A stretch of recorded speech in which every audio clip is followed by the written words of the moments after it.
At the age of 45, Kolo Touré may not be mentioned as one of the greatest icons in world football, but what he achieved is still something millions of players can only dream of. He was once a pillar in the historic, unbeaten Arsenal squad of the 2003 to 2004 season, one of the rare miracles in the Premier League when the entire season went without a single defeat. He won the FA Cup with Arsenal, then continued to lift the Premier League title for the second time in the Manchester City shirt in the 2011 to 2012 season, contributing to opening the successful era for this club. In the Ivory Coast national team shirt, he was part of the golden generation alongside Didier Drogba and Yaya Touré, battling for more than a decade and finally touching the Africa of Nations title in 2015 after many bitter disappointments. With more than 600 professional matches, playing on the biggest stages in Europe and leaving his mark at many top clubs, his career, by any measure, is an impressive, successful journey. But the paradox lies in the fact that, even though he possessed all of that, he was never truly recognized as the center of the spotlight, as if every glory he achieved always came with an invisible silence that no one mentioned. And it was precisely in that silence that another battle quietly took place throughout his life. A battle with no spectators, no titles, but heavier than any match on the pitch. He grew up in poverty, in an environment where every opportunity had to be fought for, where not being good enough meant being eliminated. Even when he had reached the peak, he still had to live with the feeling of being compared, being doubted, especially when standing next to his more outstanding younger brother, Yaya Touré. Mistakes in his career, periods of being pushed out of the spotlight, and the pain of losing loved ones like Ibrahim Touré left wounds that were not easy to heal. But what makes his story different is not what he lost, but the way he never stopped. He was not a perfect person, not a favored person, but he was the person who always stood up, continued moving forward, even when no one was watching anymore. If Kolo Touré's story makes you think, please hit subscribe to the channel so you don't miss emotional journeys like this.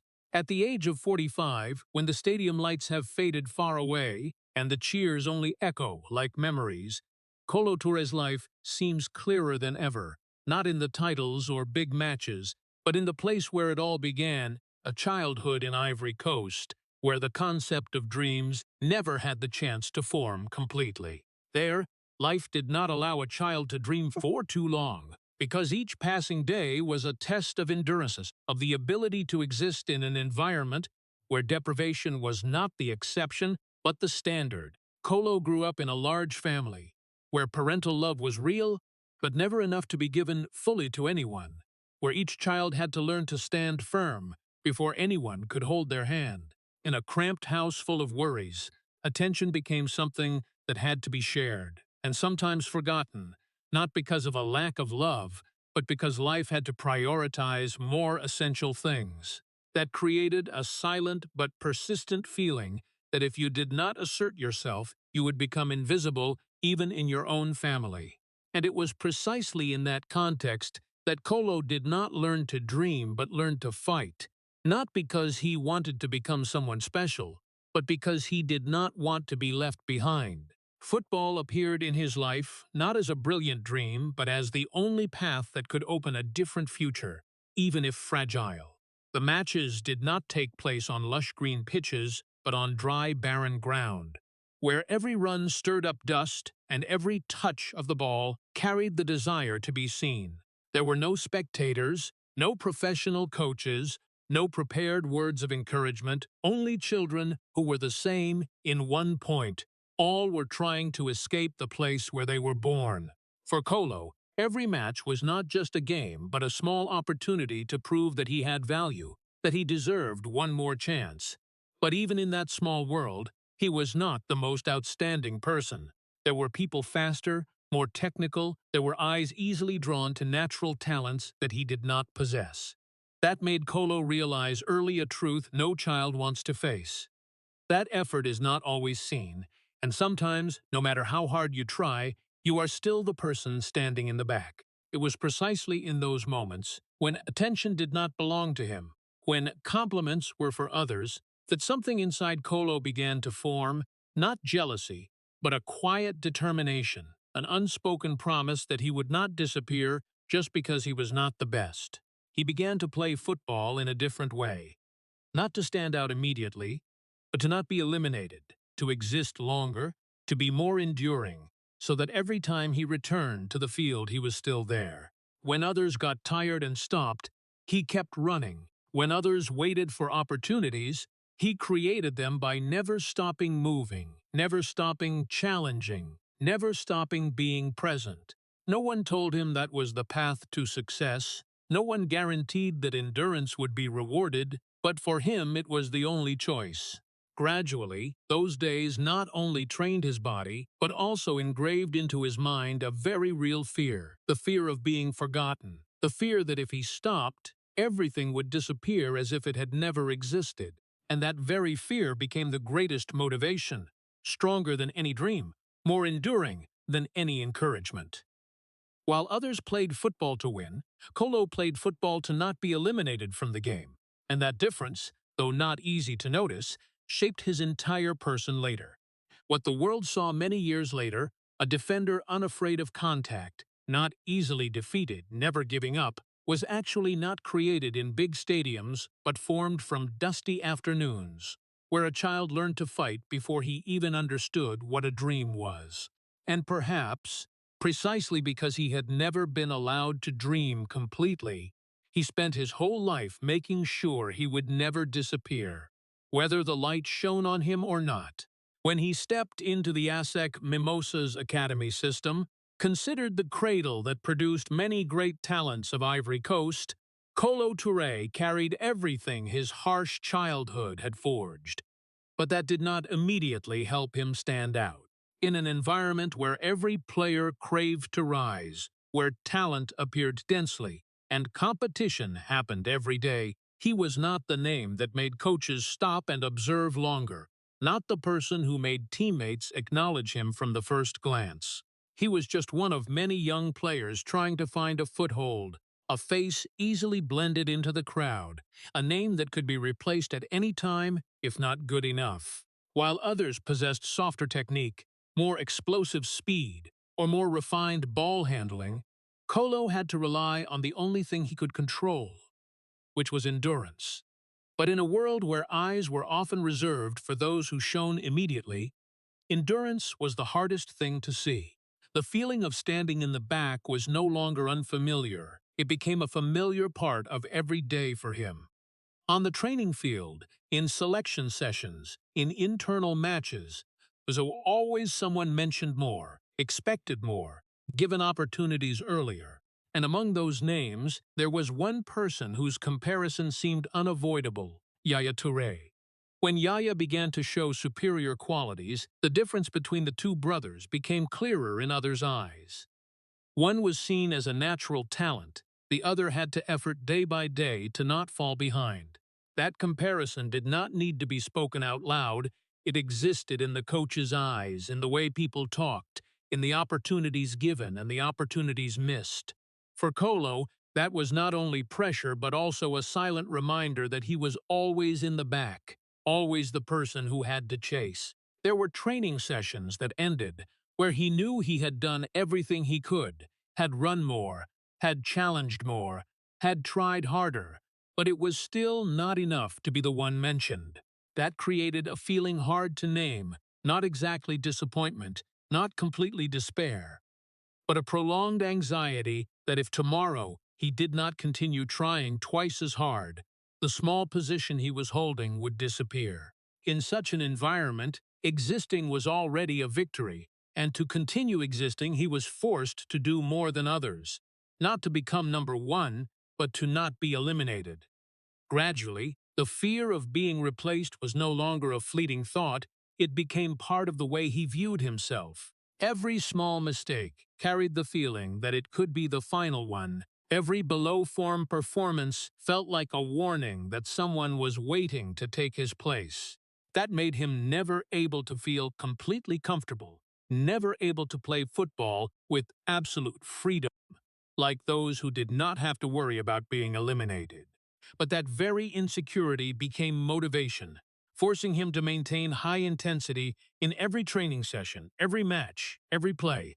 As if every moment was a test, he was not allowed to fail. Perhaps the most painful thing was not being recognized immediately, but the feeling that no matter how hard he tried, he still had to start over every day. There was no stopping point, no guarantee, no moment where he could tell himself that he was enough. While others could rely on talent to create distance, Kolo could only rely on will to narrow that gap, little by little, in silence. And in that process, something important gradually formed, not absolute confidence, but the ability to keep moving forward, even when there was no clear reason to believe things would get better. Time passed. He was no longer the boy who only knew to run after opportunities, but the feeling of standing behind, the feeling of having to try twice as hard to hold a fragile position, still did not disappear. It followed him into every next step of his career, like an inseparable part of who he was. And precisely because he was used to not being noticed, used to having to fight in silence, he learned how to exist in circumstances where others might have given up long ago. Not because he did not know fatigue, but because he had never had the choice to stop. When the opportunity to leave Assesc Mimosas for Arsenal appeared, it should have been a complete dream for a young player who grew up in deprivation. But for Kolo Touré, the first feeling was not happiness, but familiar bewilderment. He did not come to England as a sought-after talent, not a headline contract, not even a name that fans expected. In a team where standards were set very high, where top world players had already established their positions, he stepped in like a stranger, a choice few understood clearly, and perhaps also a decision not many trusted.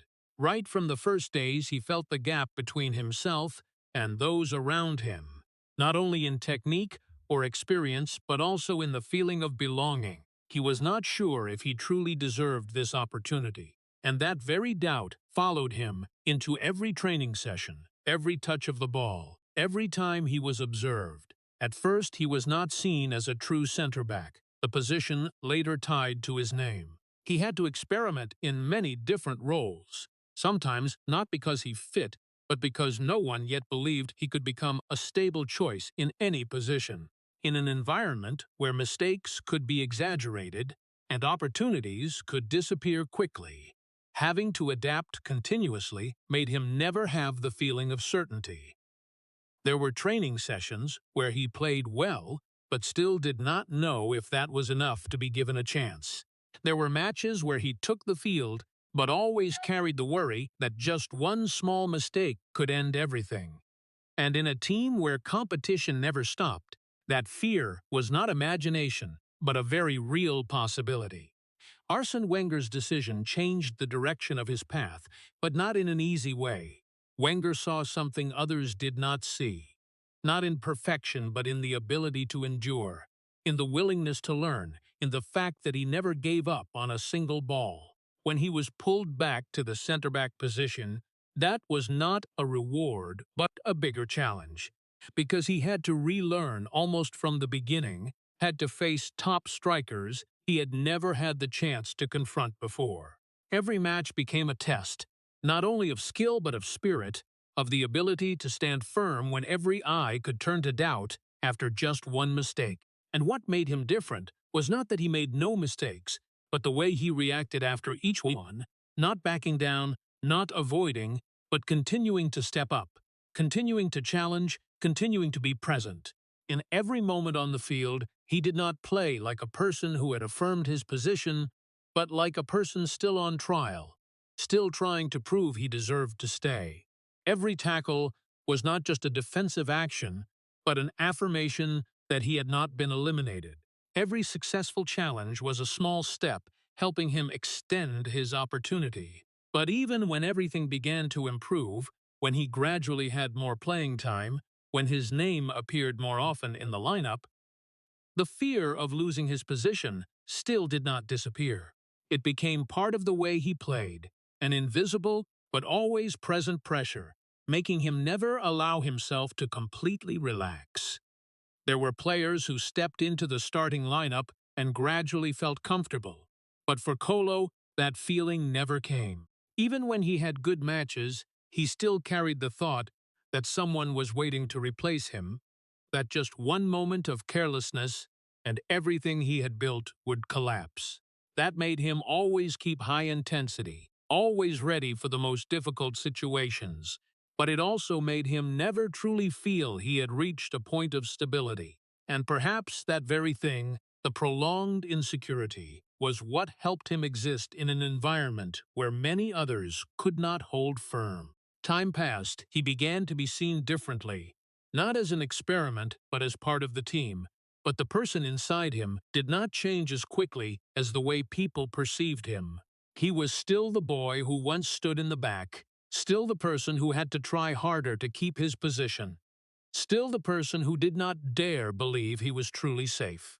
And in every match, when the whistle blew and the game began, he not only faced the opponents on the other side, but also faced his own fear. The fear of being replaced, of being forgotten, of being pushed out of the place where he traded so much to be.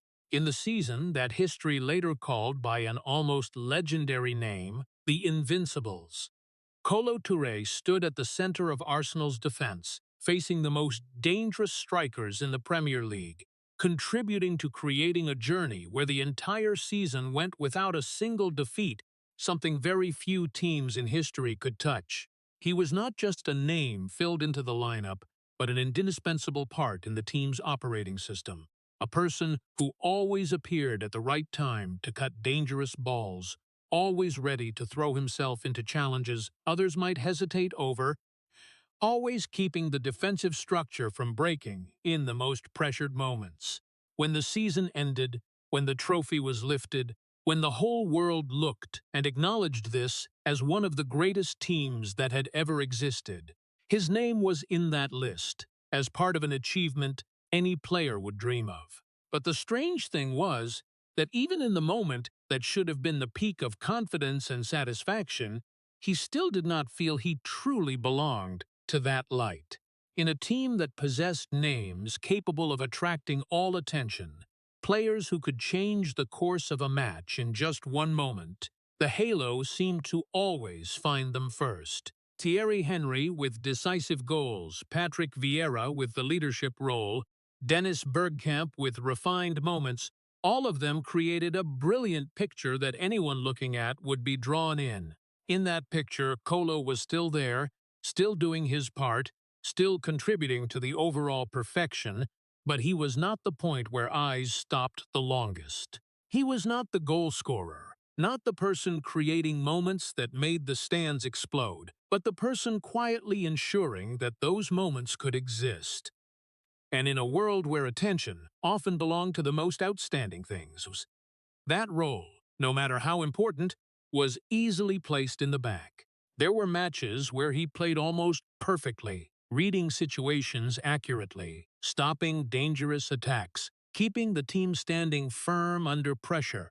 But when the match ended, what was mentioned was the last-minute goal, the beautiful play, the familiar names. That did not diminish the value of his contribution, but it created a gap between what he knew he had done and what the world saw. And in that gap, a familiar feeling returned, the feeling of standing in the back, the feeling of not being fully recognized, the feeling that even though he had done everything he could, he was still not enough to become the center. Success at the highest level should have brought certainty, a belief that he had arrived, that efforts had been rewarded. But for Kolo, that did not happen in the way others imagined. Each title, each victory, each compliment brought joy, but that joy was not enough to erase the worry that everything could disappear at any time. He still stepped into every match with the mentality of having to prove himself, still carried inside the fear that just one mistake and his position would no longer belong to him. Even when he was part of the unbeaten team, he still did not allow himself to believe that it was permanent. Perhaps for outsiders, being part of such a season was already the answer to all doubts. But for him, the questions had never truly disappeared. He did not see his career through titles, but through every training session, every match, every moment he had to face pressure. And because of that, even when standing at the peak, he still carried the feeling of a person who was climbing, who had never stopped to fully enjoy what he had achieved. That made his journey different, not a straight line from effort to glory, but a loop of trying, achieving, then continuing to try as if it had never been enough. And perhaps it was that very uncertainty, the feeling that he had never truly been guaranteed a solid position, that kept him in a state of readiness, always alert, always making effort. It did not bring peace, but created an endurance that not everyone could maintain. While others could rely on fame to keep their position, he could only rely on himself, on every play, every decision, every time he stood up after contact. And even though the world might not always see that, for him it was the only way to continue existing in an environment where the light did not always shine toward him. Even though he had touched peaks that most players could only dream of in the Arsenal shirt, Kolo Touré's life was never completely separated from an invisible shadow that always followed him, the shadow of comparison, of bigger names, and of a generation where talent always seemed to be measured in contrast with others. In the same locker room, he stood next to players considered icons of world football. People who could change the course of a match in just one moment, people whose names always appeared first when mentioning a victory. Thierry Henry, Patrick Vieira, Dennis Bergkamp. They were unavoidable bright points in every discussion, people the halo seemed to naturally turn toward. In that picture, Kolo was still an important part, but not the center of the story, and that, even though no one said it out loud, always existed as a silent truth.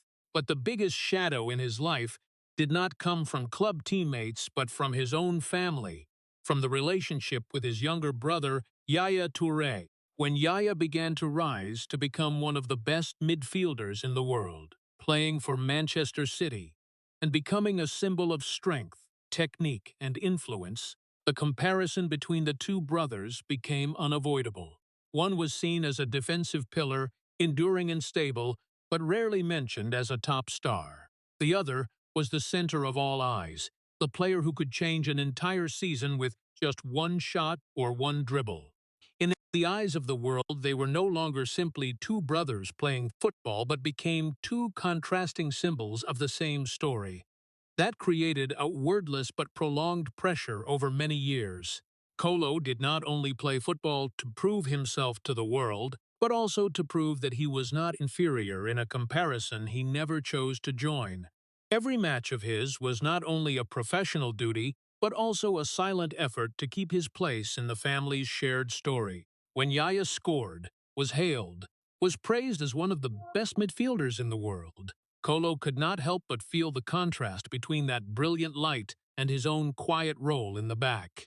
Even though he was always proud of his brother, the feeling of being overshadowed still existed like an indelible scratch. The internal conflict in him was not jealousy, but something much more complex, a mixture of genuine pride and the feeling that he was gradually being forgotten by the world. When standing next to Yaya in the Ivory Coast national team shirt, he clearly saw the way attention poured more and more toward his brother, the way every discussion revolved around Yaya's shining moments, while his own contributions became the background for the bigger picture. But the background was always seen as obvious, while the center was always praised. And that made him fall into a state hard to name. Not sadness, not anger, but a prolonged silence inside, where he both wanted to continue fighting and wondered if he was gradually becoming invisible. Later on, when his career reached the final stages, that feeling did not disappear, but only quietly grew. He still played, still took the field, still appeared in important matches, but the certainty about his position and role was no longer as before. The football world always moved forward, always sought new faces, new names, and in that non-stop flow, he began to feel more clearly than ever that being replaced was no longer a distant fear, but a possibility coming closer. Not through a dramatic moment, but through the gradual fading of attention. The fear of being forgotten, which had existed since childhood, now returned with a clearer, deeper form. It was no longer the fear of being eliminated from a youth team, but the fear of being erased from the memory of an entire generation of football. He did not need to be the most remembered person, but the thought that one day his name would no longer be mentioned made him unable to feel completely at ease. And precisely because of that, every time he stepped onto the field, he not only played to win the match, but also to extend his presence a little longer in the flow of time. In all that he had been through, perhaps the hardest thing was not the tough matches, not the continuous comparisons, but learning to live with a shadow that always existed beside him, a shadow that could not be defeated, could not be left behind, and could not be ignored. It followed him through every phase of his career, through every club, through every title, and, even when he had achieved things many dreamed of, it still did not disappear. And perhaps that was the most tragic part of his journey. Not the lack of success, but the feeling that even when successful, he still had to continue fighting to not become the person who was forgotten. After the years overshadowed by the shadow of comparison, Kolo Touré's journey stepped into a new chapter when he left Arsenal to join Manchester City, a team undergoing strong changes in ambition, financial power, and status in European football. For many people, this could be a step forward, an opportunity to redefine himself in a new environment full of ambition. But for Kolo, the first feeling was not completely excitement, but a familiar wariness. He understood that in top football no position was guaranteed, and no success was enough to keep you if you did not continue proving your value every day. At Manchester City, he quickly became an important part of the defense, carrying the thick experience from his years at Arsenal and the national team. Not long after, he was given the captain's armband, a symbol of trust and responsibility in a team seeking identity. But even in the moment that seemed like the peak of recognition, the feeling of safety still did not truly appear. Pressure did not decrease but only changed form. From the pressure of proving himself, it became the pressure of maintaining position in an environment where change happened continuously, where new contracts could completely change the squad structure in just one season. In the early years of the new era at Manchester City, the team was continuously upgraded with world-class players, and that meant no one could consider themselves irreplaceable. Every season, every transfer window brought new names, new expectations, and in that flow Kolo always had to adapt again, always had to adjust his role. From a defensive pillar to a person sharing experience, then at times having to compete directly for a playing position. Even though he had once stood at the peak with Arsenal, even though he had once been part of the unbeaten history, he still had to face the reality that football had no long memory, and what you did yesterday did not guarantee tomorrow. This feeling of uncertainty did not disappear even when he played stably. Every match was an opportunity, but also a test. A small mistake could be exaggerated. A moment of lack of focus could lead to losing his position. And in an environment where standards grew higher, where Roberto Mancini and then new coaches continuously changed tactics and personnel, Kolo understood that stability was a rare concept. He was never allowed to relax completely, never able to believe his position was certain, even when he was wearing the captain's armband on his arm. What was particularly painful in this period was not failure, but success not bringing a feeling of safety. He won titles with Manchester City, went through historic moments of the club, witnessed the team rising to become a new force in English football. But even when lifting the trophy, even when standing in the middle of victory joy, deep down he still felt something very fragile, that everything could change very quickly, that nothing was permanent, not even recognition for himself. When the squad changed, when younger, faster centre-backs were brought in, Kolo began to feel more clearly the shift of time.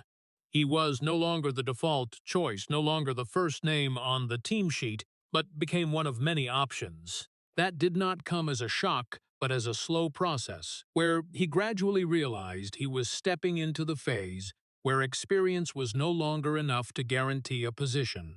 In every training session, every time the coach made a decision, he had to face the unspoken question, am I still good enough? The harshness of the new environment did not lie in direct denial but in non-stop competition. No one said he was no longer important, but no one guaranteed he would always play. And in that space between, a hard-to-name psychological state formed, where he was both a winner and a person who had to protect his position every day. Even when he had achieved achievements many players dreamed of, he still could not completely believe he had a solid foothold. There were players who stepped into the peak phase and enjoyed it like a reward. But for Kolo, even the peak carried insecurity. He did not see his career as a straight line going up, but as a series of times having to prove his value again in different circumstances. And at Manchester City, that became clearer than ever. Success did not make him feel safer, but only reminded him that to keep it, he had to continue fighting. In all those years, what remained was not the number of titles or wins, but the profound feeling that he was always in a temporary state, temporarily trusted, temporarily chosen, temporarily recognized. And perhaps it was that very temporariness that shaped his entire journey, turning him into a player who was never allowed to stop. Even when he had stood at the peak of English football, even though he had gone through peak years with Arsenal and then the leadership role at Manchester City, Kolo Touré's life was not always written with pages of glory. There were moments when the light suddenly went out, not because of failure on the pitch, but because of a personal mistake that put his entire career under a lens of doubt. When information about the doping-related incident appeared, it did not come as an immediate noisy storm, but spread gradually, but strong enough to change the way the world looked at him. A player once trusted, once wearing the captain's armband, once a symbol of endurance, suddenly became the focus of questions, doubtful looks, and unforgiving judgments. The suspension order not only took away playing time, but also took away the feeling of belonging to a world he had spent his whole life building his position in. The days without being allowed on the field were not only a professional void, but a void of identity. Football was not just a job for him. It was the place that defined who he was, and when that was paused, the feeling of disorientation became clearer than ever. In that period, there were no more cheers, no more tactics, no more playing pressure, only prolonged silence and unavoidable thoughts about the mistake that had happened. The media did not leave him alone. Headlines appeared densely, each line carrying a different level of judgment. From doubt to conclusion, from question to affirmation, his image was gradually distorted through each article. Fans, those who had once cheered him in the stands, now divided into many streams of opinion. Some were disappointed, some were angry, some turned away. And in all that noise, what hurt him the most was not the criticism, but the feeling that the trust built over many years could disappear so quickly. Inside, Kolo did not try to completely avoid reality. He knew he had made a mistake, and that very awareness made everything heavier. There was no excuse enough to lighten the feeling of shame weighing on him every day. In the silences, he asked himself what he had traded, where he had gone wrong, and why a career built on effort could be affected by a decision or a situation he could not completely control. Self-blame did not come in a noisy way but quietly, repeating like a loop of thoughts with no escape. More important than damaged reputation was the change in the way others looked at him. In the locker room, where he had once been captain, once the leader, once respected for experience and fighting spirit, the atmosphere became different. Not everyone turned away, but the natural closeness was no longer the same. Looks, distance, silence in some conversations all created the feeling that he no longer completely belonged there as before. In top football, trust is an invisible but extremely important thing, and once it is damaged, everything else becomes harder. The return after the suspension was not simply returning to play. It was the process of having to prove everything again from the beginning. not only to the coach, not only to teammates, but also to himself. Each return to the field no longer carried the natural feeling as before, but carried a new layer of pressure, the pressure to erase the memory of the mistake, to prove he was still worthy. But in football, time does not wait for anyone. When he was absent, the team continued to advance, other players stepped into positions, and competition became fiercer than ever. The most painful thing was not how long but the feeling that he had lost a part of trust that could not be easily regained. No one said directly that he was no longer important, but there were also no longer the certain affirmations as before. And in that void, a feeling of isolation gradually formed, where he was both a person who had once been at the peak and a person trying to find his place again in a world that had changed. That mistake did not erase everything he had achieved, but it cast a shadow over his entire career. Every previous achievement was no longer looked at simply but placed next to questions and about integrity. And for a player who had once built his reputation on endurance discipline, that was more painful than any failure on the pitch. Because it was not a failure in one match, but the shaking of the image he had spent his whole life preserving. After a period full of pressure and mental trauma from the previous incident, Kolo Touré's journey stepped into a new phase at Liverpool, where he no longer appeared as an expected pillar or a name tied to the team's future, but as an experienced player brought in to support, to fill gaps, and to bring stability in necessary moments. But right from the first days at Anfield, he clearly felt the change in his position in the world of top football. There were no longer the heavy expectations as before, but there was also no longer the halo of a central figure. He stood in an intermediate place, where his presence was still necessary but no longer decisive. In a squad that was getting younger and constantly changing under Brendan Rodgers and then in other tactical transition periods, Kolo was no longer seen as the first choice in important matches. He took the field when experience was needed, when the team needed a safe option, or when the dense schedule forced the coach to rotate. But between those matches, one truth gradually became clear. He was no longer the center of the long-term plan. His role narrowed, not because he immediately weakened, but because football always moved forward, always prioritized speed, youth, and continuous change. The hardest thing was not the lack of frequent playing time, but the feeling of gradually being pushed out of the most important moments. Before, he had once been the person stepping onto the field in decisive matches, once the person responsible for holding the defense firm in tense moments. But at Liverpool, that role no longer belonged to him. He was still present, still trained, still prepared for every match like every other professional player. But the feeling of influencing the match result was no longer as clear as before. There were matches where he sat on the bench for the full 90 minutes, watching teammates play, watching decisions unfold on the field, without directly participating in them. This change did not happen suddenly but gradually, almost without any specific moment to point out that everything had ended. It was like the light slowly dimming without anyone noticing immediately. At first, he was still trusted in some matches, still given opportunities in cup competitions, still part of squad rotation. But over time, that frequency decreased, and with it came the feeling that his presence was no longer mandatory. He was not eliminated, but also no longer prioritized. In the environment of top football, where everything changed very quickly, such a role shift was normal. But for a player who had gone through both peaks and harsh periods, the feeling of being pushed to the edge always carried a deeper meaning. It was not only a professional issue, but also a question about his own position in a collective moving toward the future without waiting for the past.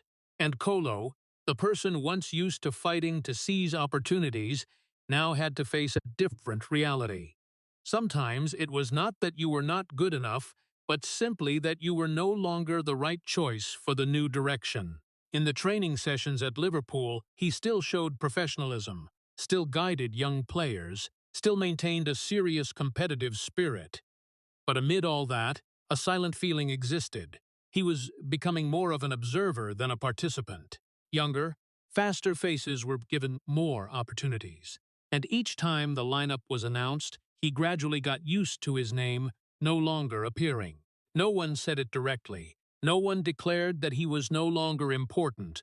But the truth lay in the way he was used, in the gradually decreasing playing minutes, in the matches where he did not take the field. The feeling of existing but not being seen became a prolonged state. He was still there, still part of the team, still training, still living with the collective, but his influence on the match was no longer as before. For a player once used to living under the pressure of proving himself every day, no longer being placed in a position to prove himself brought a different kind of emptiness. It was not a clear failure, but a gradual fading, where you were not eliminated, but also no longer the most important part.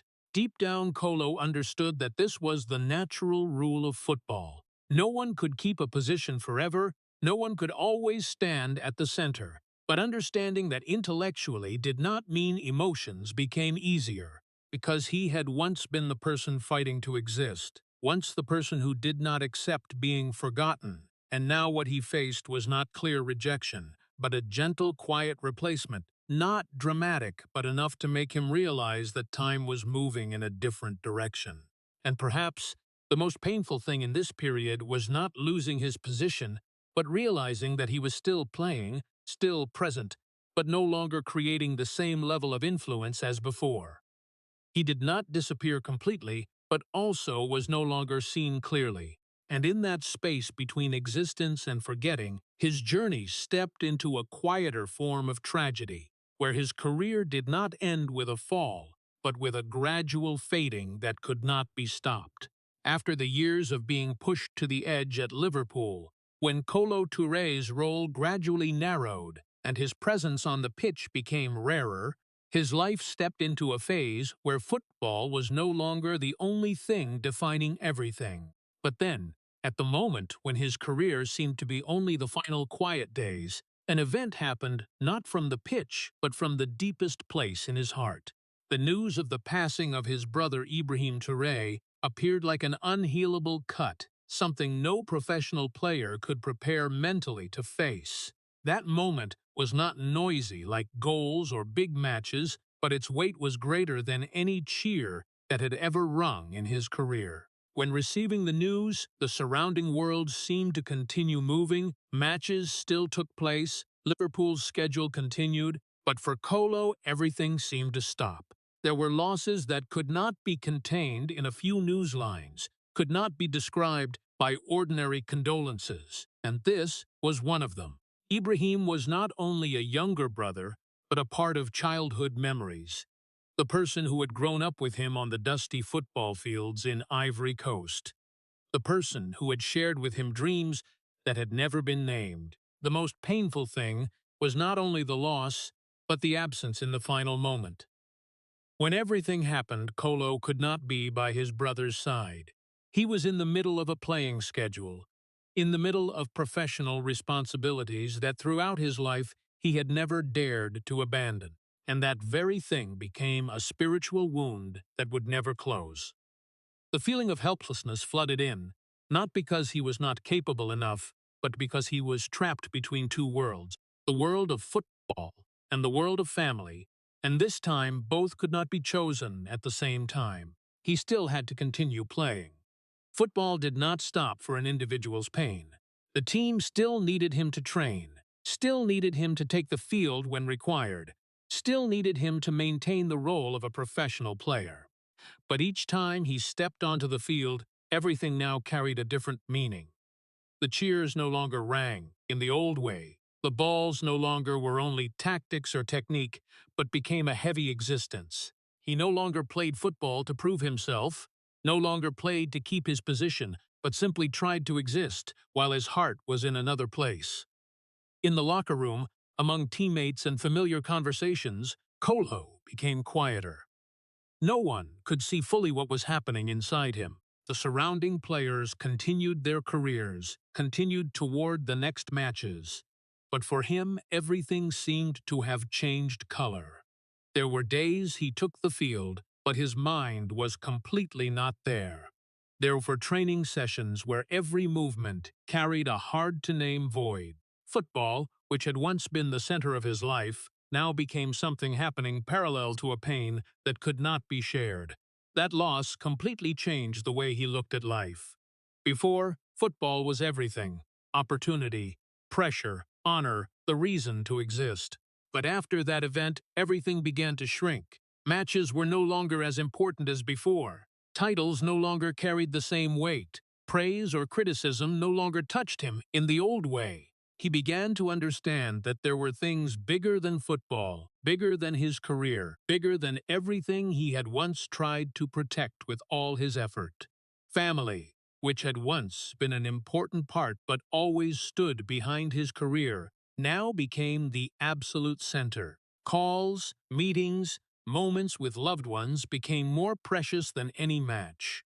He began to look back at his entire journey, not through the number of matches played or titles won, but through the people who had been by his side in moments no one saw. And in that stillness, a new awareness formed. Football could be a career, but family was the only thing that could not be replaced. From that moment of loss, a part of him changed forever. He still continued to play, still continued to appear on the pitch, but not as before. Football was no longer the absolute center, but became a part of life, inseparable, but no longer occupying everything. And in that change, Kolo Touré was not only a player stepping into the final phase of his career, but a person who had understood that there were things in life more important than any match that had ever taken place under stadium lights. After the event that could not be called by any gentleness in his life, Kolo Touré stepped into a phase where football no longer carried the same meaning as before. When he moved to Celtic, that was no longer a step of ambition or the thirst to conquer the peak, but a continuation full of instinct, as if he still needed a place to exist. A pitch so he would not completely disappear from his own life. But his body had changed, speed was no longer as before, explosive bursts were no longer sharp, and the ability to cover space was also no longer at the level that had once made him a reliable choice at the biggest European clubs. At Celtic, he was no longer seen as a top centre-back from Arsenal, or the person who had once worn the captain's armband at Manchester City. He was seen in a different, more realistic, more raw way. An experienced player, a person bringing stability in the locker room, a role model for young players to learn how to survive in the professional football environment. And that very change in role was both a release and an unavoidable reminder that time had begun to take away what he once had. Even though he was no longer at peak physical condition, he still took the field with an unchanged spirit. Each match was no longer a battle to prove he was one of the top defenders, but an effort to keep himself continuing to exist in the game he had spent his whole life pursuing. The challenges were no longer explosive as before, but still full of determination. The runs were no longer light, but still full of will. He clearly understood the limits of his body, but never let those limits become a reason to stop. In Celtic's locker room, he became a special person in a different way. Not a star, not the center of the team, but the person bringing calmness in tense moments. Young players looked at him not as a legend at the peak, but as a person who had gone through many ups and downs and was still standing there. He did not talk much about glory, did not mention the past much, but conveyed it through his presence, through the way he prepared for every match, through the way he never overlooked any small detail, even though he was in the final phase of his career. But behind that calmness was a battle no one saw. The wounds from the past, especially the loss of Ibrahim Touré, never truly disappeared. They no longer appeared as a sharp pain, but like a silent crack that always existed in him. There were days stepping onto the field when he felt he was only moving out of habit, as if his body still remembered how to play football, but his mind was in another place where memories and sadness intertwined inseparably. Even so, he still continued, not for titles, not for recognition, but because football had become the only thing keeping him in a flow that did not allow stopping for too long. When the match began, when the whistle blew, Everything personal temporarily receded to the back. In those 90 minutes, he was not the grieving big brother, not the player who had gone through ups and downs, but only a part of the team, a person who needed to complete his duty. There were matches where he played without standing out, without leaving a clear mark, but still completed his role quietly. There were no longer iconic saving plays like in his peak, but there were still situations with correct positioning, supporting teammates, moments, keeping the defense from collapsing. He understood that he was no longer the center and also did not try to return to that position. Instead, he accepted the new role, the role of a person keeping the rhythm, a person providing stability, a person no longer noticed but still necessary.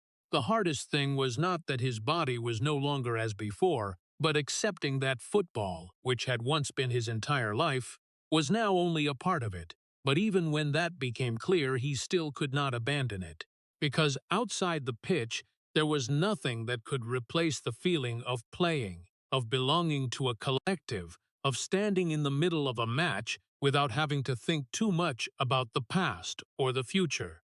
And in that contradiction, between unhealed pain and an inseparable passion, Kolo Touré continued to walk, not like a person at the peak, not like a person who had ended, but like a person still trying to find a way to stay in the world he had spent his whole life fighting for, even when his heart carried wounds that no match could heal. When the final runs in the Celtic shirt gradually slowed and the cheers on the pitch were no longer for him as before, Kolo Touré understood that a long chapter of his life was coming to an end. There was no dramatic moment to signal the ending, no final whistle for his career. Only a silent feeling that his body could no longer keep up with the rhythm of top football, and the world he had once belonged to was continuing forward without waiting for him. The retirement decision came not as an impulsive choice, but as a quiet acknowledgement that every journey had a stopping point, even for those who had fought their whole lives to not be pushed out of the game. Leaving the pitch did not bring the relief many imagined. In the early days after hanging up his boots, Kolo realized that football was not just a job, but the rhythm of life, the structure of the entire world he had once known. With no more training schedules, no more locker rooms, no more tactics or calls from teammates, everything suddenly became uncomfortably empty. While the football world continued to develop, matches still took place, new generations of players appeared and took the spotlight. He stood outside, observing a flow he was no longer a direct part of. The transition to a coaching role was a natural step, but not easy. At Celtic, and then in other coaching positions, Kolo stepped into a new world where football knowledge was no longer expressed through challenges or runs, but through the ability to convey, analyze, and guide. But what he quickly realized was that understanding football and coaching football were two completely different worlds.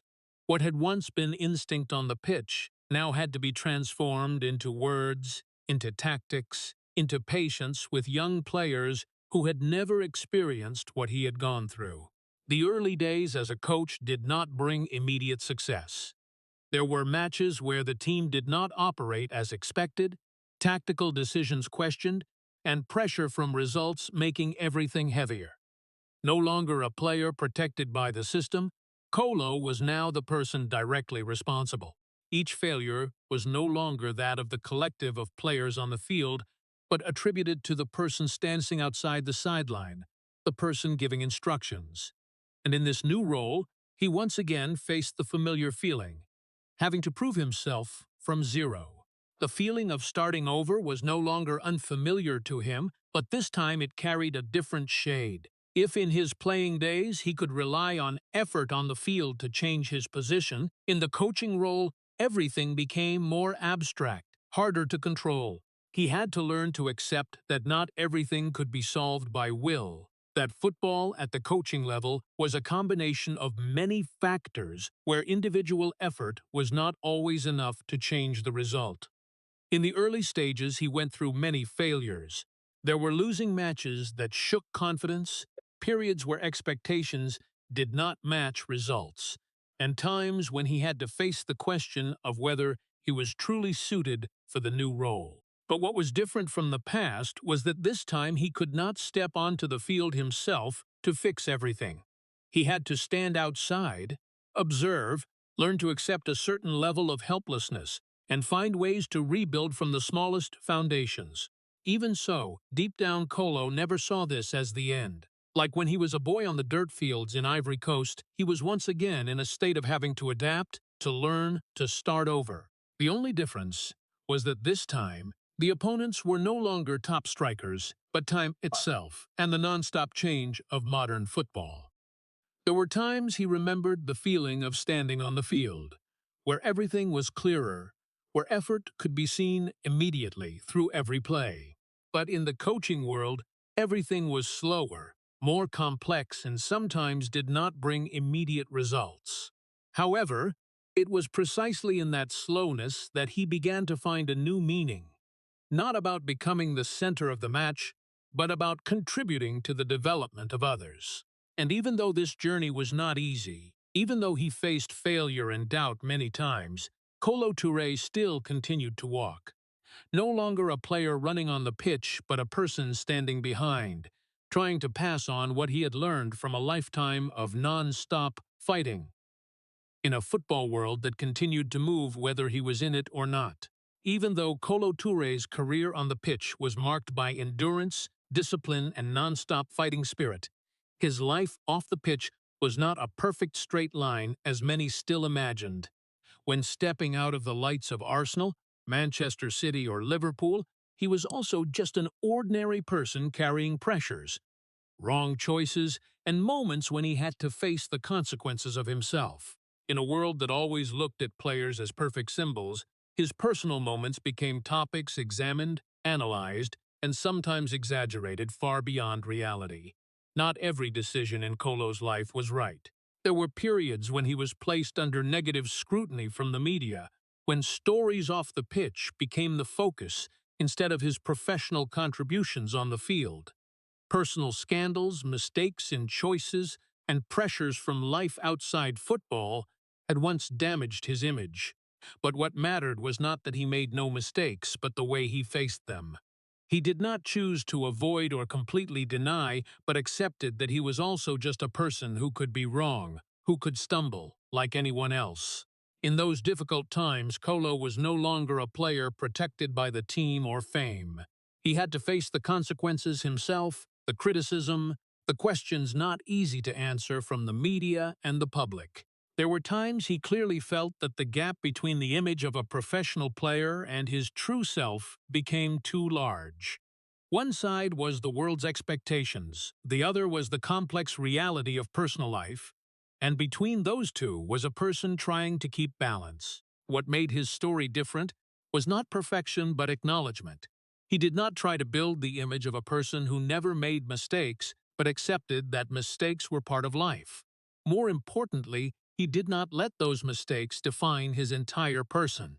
After each difficult period, he always found a way to stand up, adjust his life, and continue walking, even if not always easy or quick. In family life, Kolo always tried to keep a balance between work and his roles as husband and father. After all the pressures from football and the media, family became the only place he could return to find peace again. But even there, he had to learn to face his own limits. No one was perfect in the role of father or husband, and he was no exception. There were times he had to admit that he had not done as well as he wanted, that his career sometimes made him absent in important moments of family life. However, instead of avoiding, he chose to be more present in the following years, trying to compensate with presence, with care, with putting family in a higher priority than before. That was not an easy change, but a clearer process of awareness about what was truly important after many years living under the pressure of professional football. What made Kolo Touré as a person was not that he had no weaknesses, but that he did not hide them behind a perfect shell. He was a person who had once been wrong, once criticized, once gone through difficult periods both in his career and personal life, but had never let those things make him stop completely. In a world that often only saw success or failure, he existed in the space between. where the true person was formed from both light and shadow. And perhaps it was that very imperfection that made his journey more real.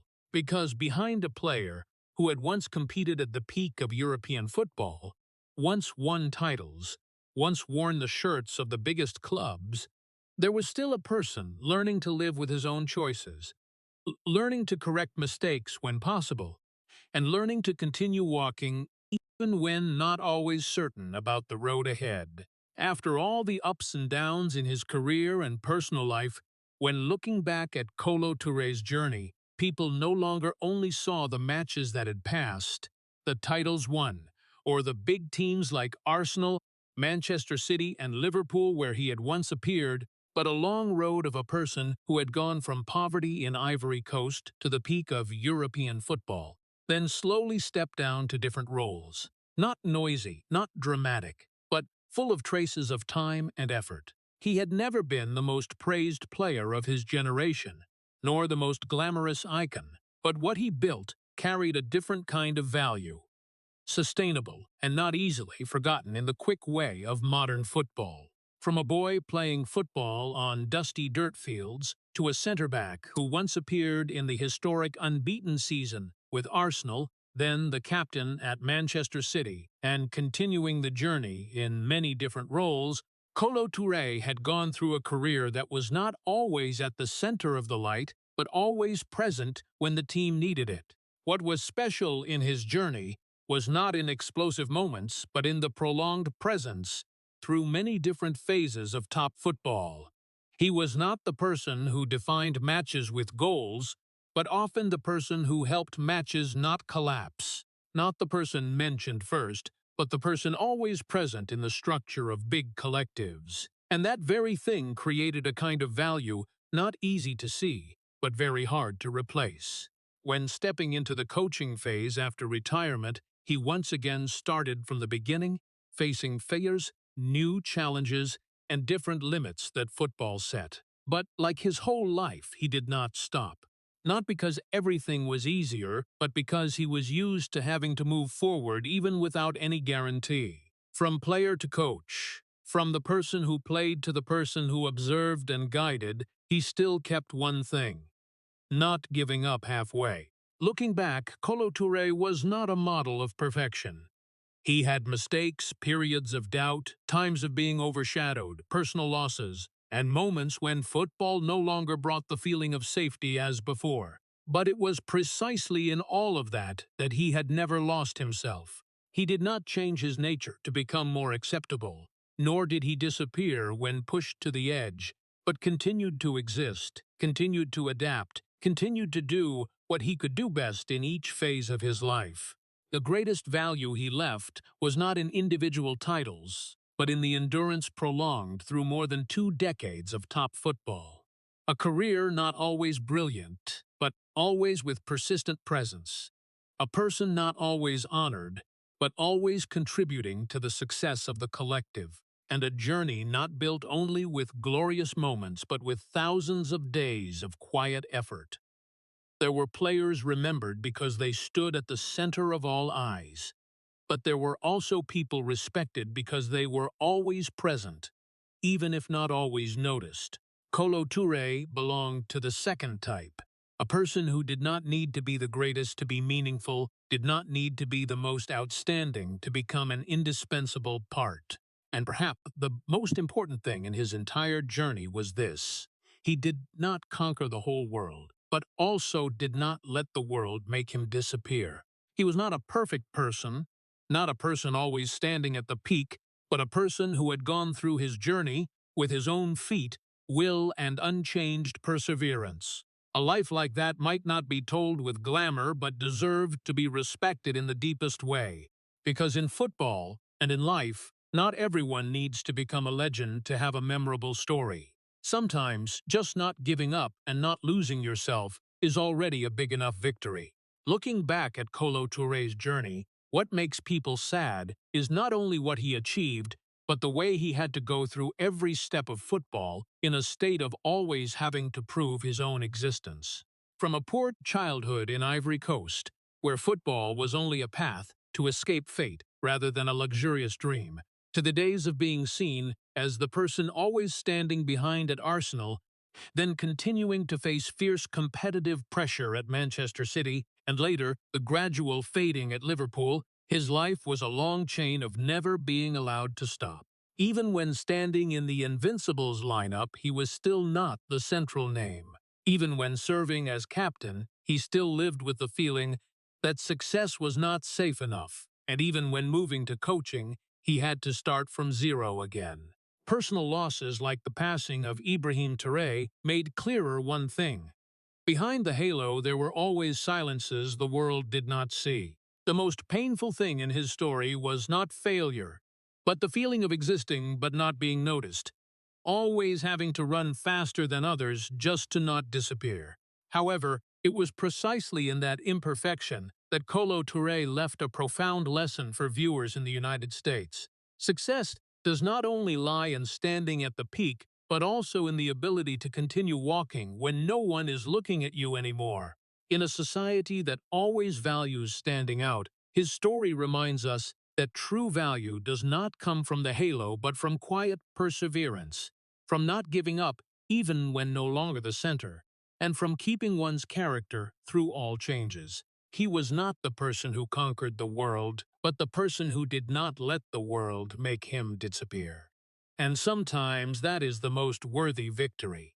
If Kolo Touré's story has touched you, please hit subscribe to the channel so you don't miss emotional journeys and the people behind the halo of the pitch. Thank you for accompanying us, and see you in the next video, where we will continue to explore even deeper stories about life and football.